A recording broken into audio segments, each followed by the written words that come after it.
بسم اللہ الرحمن الرحیم۔ دوستوں، کہا جاتا ہے کہ ایک بادشاہ کے یہاں ایک جادوگر رہتا تھا جو اپنے فن میں کمال رکھتا تھا۔ اس کی سلطنت گویا اسی کے جادو کے بل بوتے پر قائم تھی۔ بادشاہ کے دشمنوں کو وہ اپنے جادو کے زور سے ہلاک کر دیتا تھا۔ لڑنے جھگڑنے کی ضرورت ہی نہیں پڑتی تھی۔ امرائے سلطنت اور ارکان دولت اگر بادشاہ سے ناراض ہوتے یا سرتابی کرتے تو یہ اپنے جادو سے ان کا رخ بادشاہ کی طرف موڑ دیتا۔ اس طرح وہ ہر کام جادو سے کرا لیتا تھا۔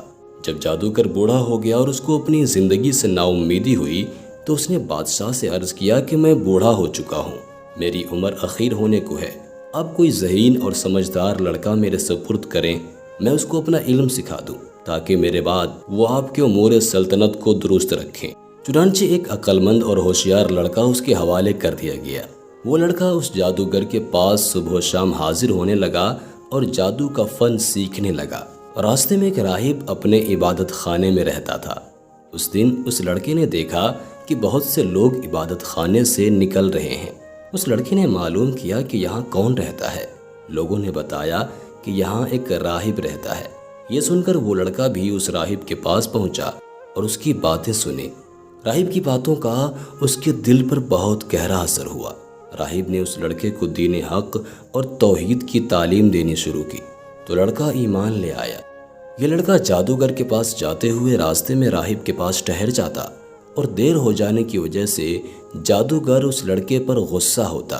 لڑکا کہہ دیتا کہ مجھے گھر میں دیر ہو گئی ہے۔ آخر جادوگر نے بادشاہ کے پاس شکایت کی تو بادشاہ نے لڑکے کو تاکید کی کہ ساحر کے پاس سویرے پہنچا کرو۔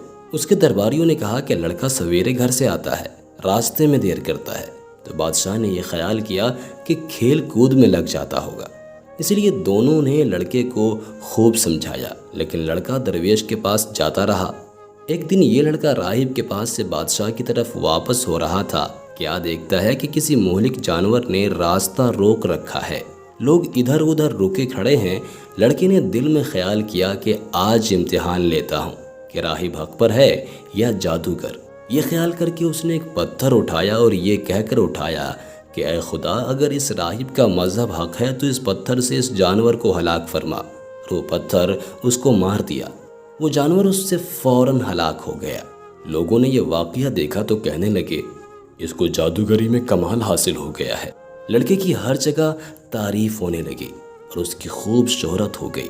آہستہ آہستہ یہ خبر راہب تک بھی پہنچ گئی۔ اس نے لڑکے کو تنہائی میں بلا کر کہا، بیٹا، تجھ کو اللہ نے بزرگی اور کمال سے نوازا ہے۔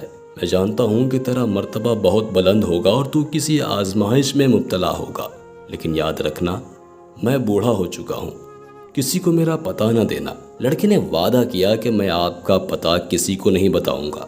لا علاج مریض اس لڑکے کی دعا سے شفا یاب ہونے لگے تھے۔ لڑکا خوب مشہور ہو گیا۔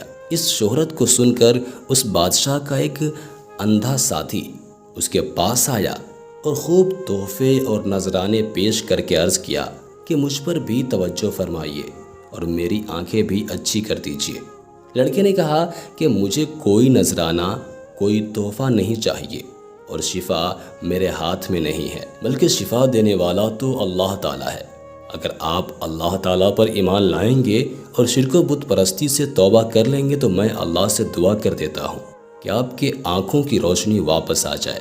وہ شخص اسی وقت مجلس میں مشرف بے ایمان ہوا اور لڑکے نے دعا کی اور اس کی آنکھیں روشن ہو گئی۔ معمول کے مطابق جب یہ شخص بادشاہ کی مجلس میں حاضر ہوا تو بادشاہ کو اس کی بینائی پر بہت تعجب ہوا۔ اس نے کہا کہ میری بادشاہت میں تمام ڈاکٹرز تیری آنکھوں کے علاج سے عاجز ہو گئے تھے، آخر تجھ کو کس سے شفا حاصل ہوئی؟ ساتھی نے کہا کہ میرے پروردگار نے اپنی قدرت سے مجھے بینائی عطا فرمائی ہے۔ بادشاہ نے کہا کہ میرے سوا تیرا پروردگار کون ہو سکتا ہے؟ اس کے ساتھی نے کہا کہ میرا آپ کا اور اس سارے کائنات کا پروردگار وہ اللہ ہے جس نے ساری مخلوق کو پیدا کیا۔ بادشاہ غصہ ہوا اور اپنے ساتھی کو سخت سزا دی۔ پوچھا کہ یہ عقیدہ تجھ کو کس نے سکھایا؟ سختی سے گھبرا کر اس نے لڑکے کا نام بتا دیا۔ بادشاہ نے لڑکے کو بلایا اور کہا کہ تجھ کو میری پرورش اور میرے جادوگر کے فیض سے یہ کمال حاصل ہوا ہے۔ لڑکے نے کہا کہ میرے اور آپ کے اور جادوگر کے ہاتھ میں شفا نہیں ہے، یہ اللہ کی قدرت پر موقوف ہے۔ بادشاہ سخت ناراض ہوا اور اس کو کڑی سزا دلوائی اور کہا کہ یہ لڑکا بہت غائب رہتا تھا، معلوم ہوتا ہے کہ یہ کسی جگہ جاتا تھا، وہاں جا کر اس کے خیالات بدل گئے ہیں۔ جادوگر نے بھی دربار میں حاضر ہو کر عرض کیا کہ لڑکا مدت سے غائب ہے، میرے پاس نہیں آتا تھا۔ بادشاہ نے کہا کہ اس سے سختی سے پوچھا جائے کہ آخر یہ مدت سے کہاں اور کس کے پاس آتا جاتا تھا۔ جب سختی حد سے بڑھ گئی تو لڑکے نے مجبور ہو کر گوشہ نشین راہب کا نام بتا دیا۔ بادشاہ نے راہب کو گرفتار کر کے حاضر کیا اور اس سے کہا کہ اگر تو اپنے دین سے نہ پھرے گا تو تجھ کو آرے سے چیر دیا جائے گا۔ راہب نے کہا کہ میں اپنے دین سے ہرگز نہیں پھروں گا اور جو مصیبت آئے گی اس پر صبر کروں گا۔ چنانچہ بادشاہ کے حکم سے اس راہب کو آرے سے چیر دیا گیا۔ پھر مصاحب کو بلا کر یہی کہا۔ مصاحب نے بھی دین برحق کو چھوڑنے سے انکار کر دیا اور اس کو بھی آرے سے چیر کر شہید کر دیا گیا۔ پھر لڑکے کو بلا کر سمجھایا گیا کہ اگر تجھ کو زندگی پیاری ہے تو باز آ جا، ورنہ تو ان دونوں کا انجام دیکھ چکا ہے، تیرا بھی یہی حشر ہوگا۔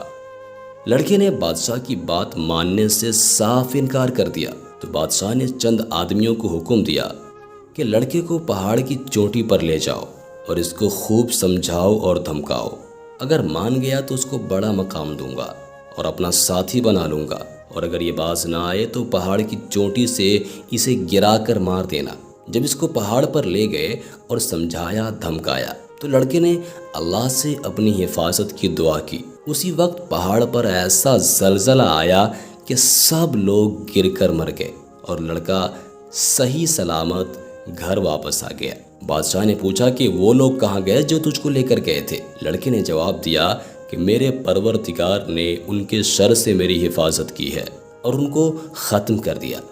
بادشاہ نے دوسرے چند آدمیوں کو حکم دیا کہ اس لڑکے کو ایک کشتی میں سوار کر کے دریا میں لے جاؤ، یہ اپنے دین سے باز آ جائے تو بہتر، ورنہ دریا میں پھینک دینا۔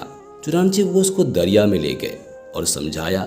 لڑکے نے پھر دعا کی تو کشتی الٹ گئی اور شاہی لوگ غرق ہو گئے اور لڑکا ایک بار پھر صحیح سلامت گھر واپس آ گیا۔ بادشاہ نے ماجرا پوچھا تو لڑکے نے پورا قصہ بیان کر دیا۔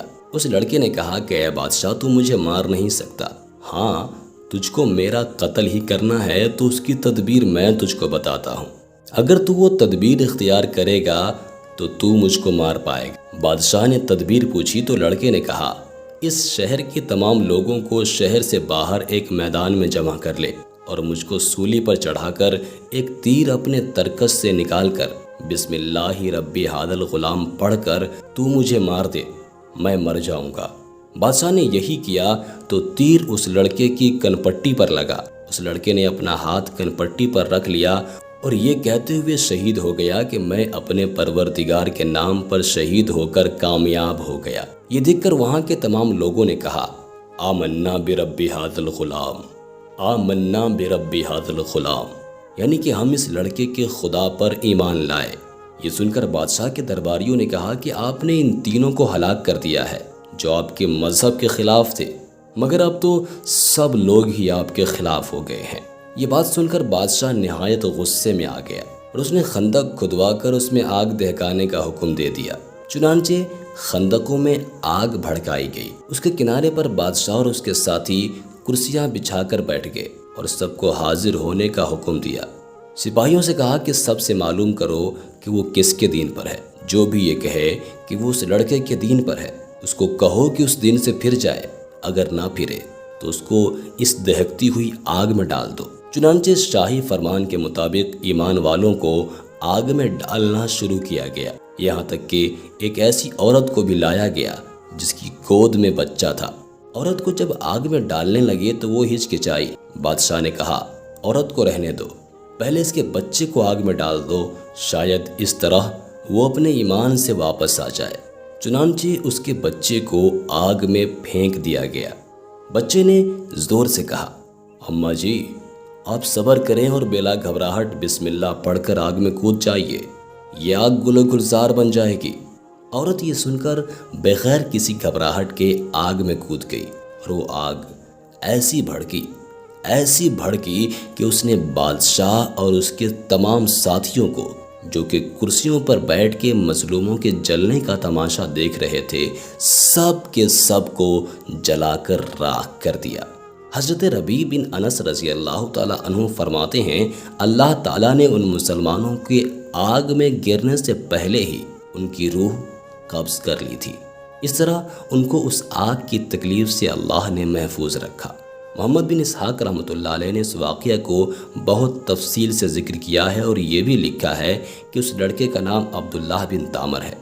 انہوں نے لکھا ہے کہ یہ واقعہ یمن کے شہر نجران میں پیش آیا تھا، اور اس حادثے میں اس ظالم بادشاہ نے تقریباً 20,000 آدمیوں کو آگ میں ڈال کر شہید کیا تھا۔ کہا جاتا ہے کہ یہ لڑکا عبداللہ بن تامر جس مقام میں دفن ہوا تھا، حضرت عمر فاروق رضی اللہ تعالیٰ عنہ کے زمانے خلافت میں اتفاق سے کسی ضرورت کے بنا پر زمین کھودی گئی، تو اس میں عبداللہ بن تامر کی لاش صحیح سلامت اس طرح برآمد ہوئی کہ وہ بیٹھے ہوئے تھے اور اس کا ہاتھ اپنی کن پٹی پر رکھا ہوا تھا۔ کسی دیکھنے والے نے ان کا ہاتھ جگہ سے ہٹایا تو خون جاری ہو گیا، پھر وہ ہاتھ اسی جگہ پر رکھ دیا گیا تو خون بند ہو گیا۔ اس کے ہاتھ میں ایک انگوٹھی تھی جس پر اللہ ربی لکھا ہوا تھا۔ عامل یمن نے اس واقعے کی اطلاع فوراً حضرت عمر فاروق رضی اللہ تعالیٰ عنہ کو دی۔ حضرت عمر فاروق رضی اللہ تعالیٰ عنہ نے جواب میں لکھا کہ ان کو ان کے سابقہ حالت پر انگوٹھی کے ساتھ ہی دفن کر دیا جائے۔ چنانچہ ایسا ہی کیا گیا۔ دوستوں، ہمیں اس واقعے سے یہ سبق ملتا ہے کہ ایمان پر جب استقامت کے ساتھ انسان ڈٹ جاتا ہے تو یقیناً اللہ کی مدد آتی ہے۔ لہٰذا وقتی آزمائشوں سے گھبرانا نہیں چاہیے، بلکہ ایمانی استقامت کا مظاہرہ کرنا چاہیے، چاہے اس کے لیے جان ہی کیوں نہ دینی پڑ جائے۔ اور خاص طور سے اس وقت جب کہ پوری دنیا کے اوپر ہمیں ظلم و تشدد کا نشانہ بنایا جا رہا ہو اور کوشش کی جا رہی ہو کہ ان کا ایمان ان سے چھین لیا جائے، تو ایسے میں ہمیں اور زیادہ ایمان پر استقامت دکھانے کی ضرورت ہے۔ اللہ تعالیٰ ہم سب کو اس واقعے سے سبق حاصل کرنے اور ایمان کے ساتھ زندگی گزارنے کی توفیق دے، اور ہمارا خاتمہ ایمان پر کرے، آمین۔ دوستوں، ہم امید کرتے ہیں کہ آج کی یہ ویڈیو آپ کو ضرور پسند آئی ہوگی۔ ویڈیو کو لائک کرنے کے ساتھ ساتھ دوستوں کے ساتھ بھی ضرور شیئر کیجیے گا۔ اپنا بہت سارا خیال رکھیے گا۔ خدا حافظ۔